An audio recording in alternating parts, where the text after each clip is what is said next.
Et c'est une grosse semaine qui commence pour les investisseurs. Romain Dobré est avec nous en plateau, comme chaque lundi à la mi-journée, pour le plan de trading avec Bourse Direct. Bonjour et bienvenue Romain. Bonjour Grégoire. Grosse semaine, des publications de résultats évidemment. Il y aura une centaine de sociétés du S&P 500 qui publieront cette semaine.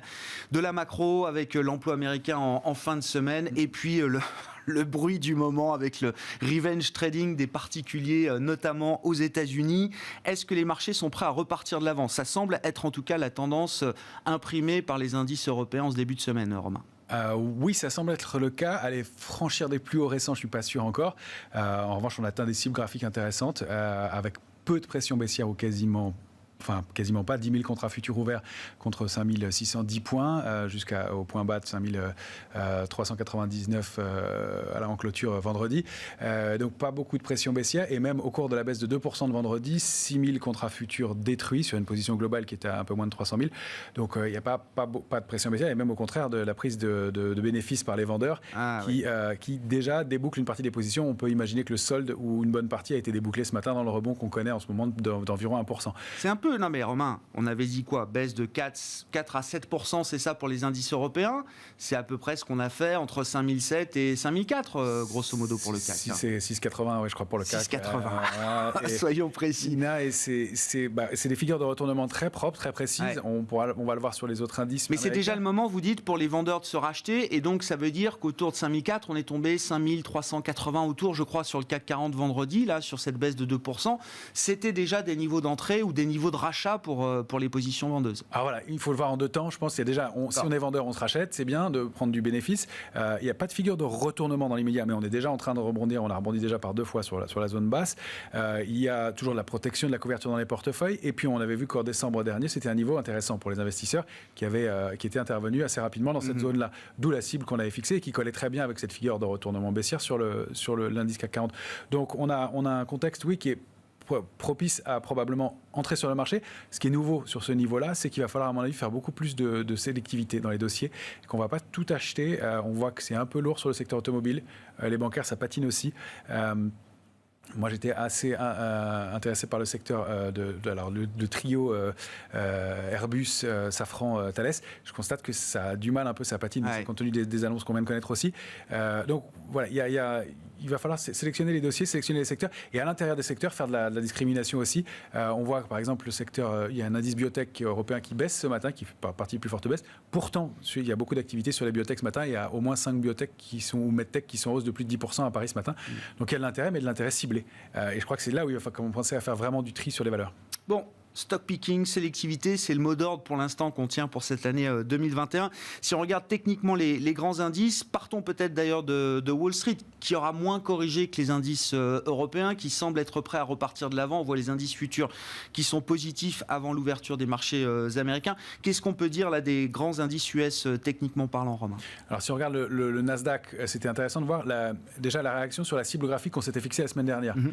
C'est pour dire que effectivement 13 535, c'est un point qui a été identifié. C'était la duplication du trading range précédent, 10 945, 12 260. C'est le Nasdaq 100 en graphique hebdomadaire que vous avez sous les yeux. On voit qu'on est allé chercher la cible parfaitement, graphiquement, et qu'on s'est arrêté dessus, et qu'on a consolidé quasiment dans la foulée, 3,30% de baisse, et qu'on est allé chercher la borne basse du canal qu'on évoquait ensemble la semaine dernière. Donc c'est un marché qui est très propre graphiquement et techniquement.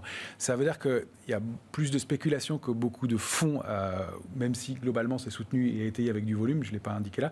Mais voilà, donc on a pour l'instant un coup d'arrêt dans une tendance avec une bougie qui avale la bougie de la semaine précédente, qui avale celle de la semaine d'avant sur le Nasdaq. C'est un avalement baissier. Ça marque au moins un coup d'arrêt probable sur le marché. Ceci dit, on réagit et on est déjà à l'intérieur du canal sur les futurs. Donc voilà, il y a un petit canal haussier. Un marché qui se comporte plutôt bien, proprement, techniquement, même s'il y a des remous. Ça, c'est ce qu'on pouvait dire pour le Nasdaq. On voit que des cibles un peu au-dessus, si on arrive à s'en extraire. Je ne suis pas sûr qu'on ait les relais dans les médias. Alors peut-être que ça va venir effectivement des publications d'Amazon, d'Alphabet mardi soir, mais pour l'instant, je ne suis pas sûr qu'on ait le relais. Alors, on peut regarder effectivement le Dow Jones.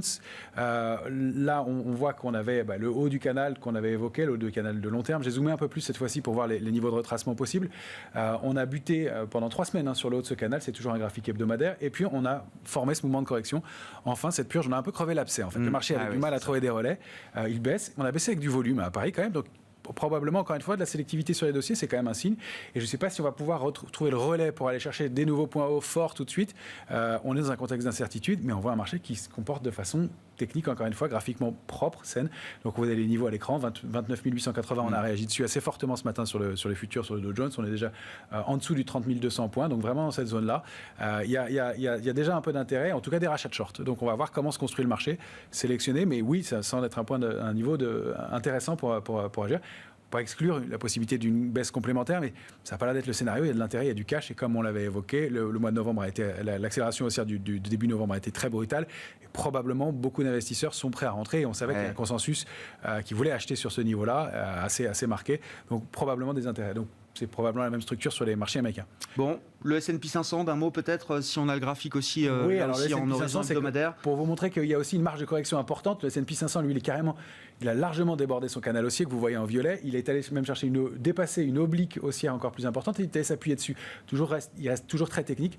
On pourrait continuer à retracer, descendre vers 3646, même 3509 points, sans remettre du tout en cause l'excès de dynamique haussière, l'excès, en tout cas la force de la dynamique haussière, sans remettre en cause quoi que ce soit, et donc avec des cibles potentielles, puisque le marché est très technique, donc aux alentours de à moyen terme, 4190 points. On n'y est pas encore. Je ne vois pas comment, encore une fois, vous voyez cette bougie hebdomadaire, un vrai coup d'arrêt sur le marché. Donc oui, il y a un coup d'arrêt dans la hausse. Il va falloir retourner 3 semaines pour déclencher un mouvement baissier. On ne va peut-être pas sur le Dow Jones, le même temps à peu près sur le CAC 40.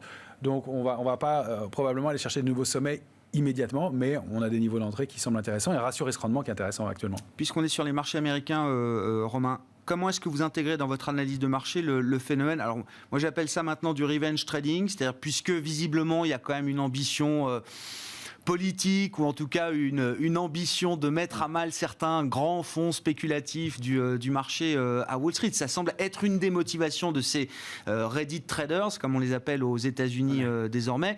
L'appât du gain est toujours un facteur clé aussi dans les marchés. Comment vous intégrez ce phénomène-là dans votre analyse de marché, Romain? Ça va augmenter la volatilité, donc le risque, effectivement, probablement, ça a probablement des conséquences sur les petites et moyennes capitalisations, sur lesquelles la position vendeuse va être réfléchi à 2 fois. Réévaluer. C'est sûr. C'est déjà le cas. On a déjà des fonds spécialistes de la vente à découvert, Muddy Waters, qui ont décidé de réduire globalement toute la taille de leur position vendeuse en Europe ou un peu partout dans le monde. Exactement. Les titres les plus vendus ici, localement, sont bien pointés du doigt. Donc, effectivement, des Air France, des titres comme ça, ou Vallourec, vont peut-être faire l'objet d'un peu plus d'attentisme. Il y a un peu plus de prudence. On peut avoir un phénomène de diffusion. Vous l'avez déjà constaté sur des petites valeurs françaises, européennes. Je pense qu'il peut y avoir un phénomène psychologique à court terme. Il n'y a sûrement pas un phénomène financier lié à la taille de ces actions-là. Il faut remettre les choses en perspective, mais ces actionnaires-là, ils sont alors la bonne nouvelle, c'est qu'ils sont informés, qu'ils commencent à comprendre comment fonctionne le marché et qu'ils le comprennent de mieux en mieux, mieux qu'il y a 20 ans au moment de la bulle Internet. Donc ça, c'est une très bonne chose, et tant mieux qu'ils gagnent de l'argent, tant mieux qu'ils aient du poids. Leur poids, il est insignifiant par rapport à la taille des fonds en face de qui ils travaillent. Ces gros fonds, je ne sais pas, ça doit être entre 15 et 25 gros fonds qui représentent 80% du volume mondial. On ne peut pas croire qu'une coordination d'investisseurs particuliers puisse faire bouger, en tout cas pas des valeurs comme l'argent, etc., pour lesquelles ce sont des mouvements de long terme. Sur des petites et moyennes capitalisations, oui, ça peut avoir une incidence, et effectivement, il peut y avoir des mouvements de ce côté-là. Pour le reste, oui, peut-être un peu plus de prudence de la part de certains sur la vente à découvert. Et puis, puisqu'on parle du sujet, mais une obligation de régulation qui paraît importante globalement, parce qu'on ne peut pas se retrouver comme un fonds vendeur de plus que le nombre d'actions existant sur la valeur. Il y a une question de compréhension, il y a une question technique, il y a une question éthique, il y a une question de fonctionnement du marché qui ne peut pas fonctionner comme ça. Ça, c'est pas normal. Oui, c'est ça. Le point de départ, c'est quand même des positions short monstrueuses qui ont été construites sur GameStop, au point qu'on a, je crois, plus de 60 millions d'actions vendues à découvert pour un flottant, des actions en circulation libre sur le marché de seulement 50 millions, en tout cas selon les derniers pointages qu'on a pu avoir. Donc, on va avoir 130% de forme d'excès de ce point de vue-là, déjà. Qui est alors de la excès de greed, de gourmandise ou de la compétence. En tout cas, dans les deux cas, c'est pas normal. Ça n'a pas fonctionné. Si on revient au CAC 40, peut-être sur un horizon quotidien en 14 heures, c'est le graphique que vous nous proposez. Romain, qu'est-ce qu'on peut dire et quels sont déjà les niveaux qu'on va regarder cette semaine? Alors, on va regarder notre zone de rebond. Là, c'est la cible idéale. 5393, c'était la cible de la figure de retournement en épaule-tête-épaule. On voit qu'il y a une réaction dessus. Un double appui sur le niveau de 5380 points à quelques heures près. C'est pas un double double bottom. Je précise double appui, double bottom, il faut un espace de temps entre les deux. On utilise souvent ce mot à tort. On va positionner une alerte à 5349 points. L'alerte de moyen terme, elle reste à 5287. Ce serait pas bon d'aller casser 5349 points. Encore une fois, il n'y a pas beaucoup de pression baissière. Le marché réagit plutôt bien. On a 10 000 contrats ouverts, je vous le disais, entre 6 000, dans la zone 5630, pardon, 5610. Donc 10 000 contrats ouverts contre ce niveau-là. Un tout petit solde de vendeurs, puisque moins de 6 000 contrats dans la grosse bougie de baisse qu'on a connue vendredi. Il n'y a pas vraiment de raison d'aller plus loin. Maintenant, on voit qu'on a construit aussi de façon propre et harmonieuse un canal baissier de court terme, alors qui a besoin d'être validé encore parce que les bornes ne sont pas touchées 3 fois, mais on voit des points de repère intéressants. Ce qui est intéressant aussi, c'est de regarder la décomposition du fonctionnement au sein de l'indice la semaine dernière, puisqu'il y a eu beaucoup d'arbitrage et de la position ouverte dans les deux sens, donc beaucoup de bagarres vendeurs-acheteurs, mais avec un petit sol à la faveur des vendeurs. Et donc des niveaux de retournement qui pourraient se situer. Alors au-dessus de 5482, ce sera déjà un premier signe. On sortirait du canal baissier, c'est pour être important. Pour moi, c'est plutôt au-dessus de 5549 que va se jouer la réactivation de la dynamique haussière, parce que c'est là où il y a eu les derniers contrats vendeurs ouverts. Et c'est là où on pourrait avoir à nouveau une dynamique haussière pour aller chercher les plus hauts annuels. Je ne suis pas sûr qu'on ait les moyens encore de les déborder dans l'immédiat. C'est peut-être un peu ambitieux pour tout de suite, quoi. Oui, il y a quand même un vrai coup d'arrêt sur les marchés, un mouvement qui s'est construit en 3 semaines. On n'arrête pas un mouvement baissier comme ça avec du volume d'un coup. Donc probablement des choses à reconstruire, mais beaucoup de choses à faire sur les valeurs, sur d'autres actifs, effectivement, directement et indirectement. Et peut-être sur l'argent, j'en sais rien, si on termine avec l'argent, puisque c'est la cible du moment. L'argent qu'on a déjà évoqué avec vous il y a quelques temps. C'est avant même le phénomène des Reddit traders américains, c'est déjà un actif qui vous intéressait beaucoup. Oui, ça et les ressources de base, tout ce qui est aux métaux en général mais donc métaux précieux aussi. Ça fait quelques temps qu'on travaille dessus. Je vous ai proposé là un graphique en hebdomadaire.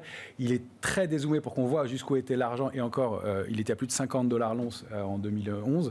On voit qu'il y a eu donc une grande structure de retournement haussière qui s'est mise en place avec un grand trading range sous 22-26. Et puis on a accéléré et on a refranchi le niveau de 27-18. On voit cette petite structure. Alors on peut y voir un rounding bottom, une épaule tête-épaule inversée, une tasséance selon la taille qu'on prend. Mais il y a un gros mouvement de fond et énorme qui se joue et qui ne se joue pas uniquement avec le forum Reddit. Il y a des positions gigantesques dessus. Et tout ça, on sait que c'est lié en plus à une évolution dans les semaines et mois qui viennent, lié à tout ce qui est électrique, énergie, batterie, fonctionnement et qui est nécessaire dans l'industrie aujourd'hui. Et qui est le métal, l'argent étant un fantastique conducteur et sert dans beaucoup d'entreprises d'énergie.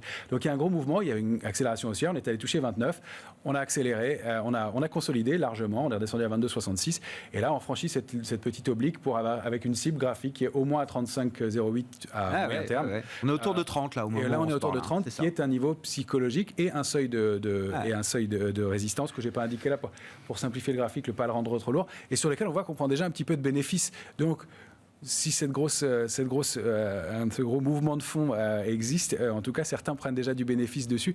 Donc, il y a le pouvoir de l'intention, en tout cas, de battre les fonds. Il est aussi drivé par la spéculation, c'est certain.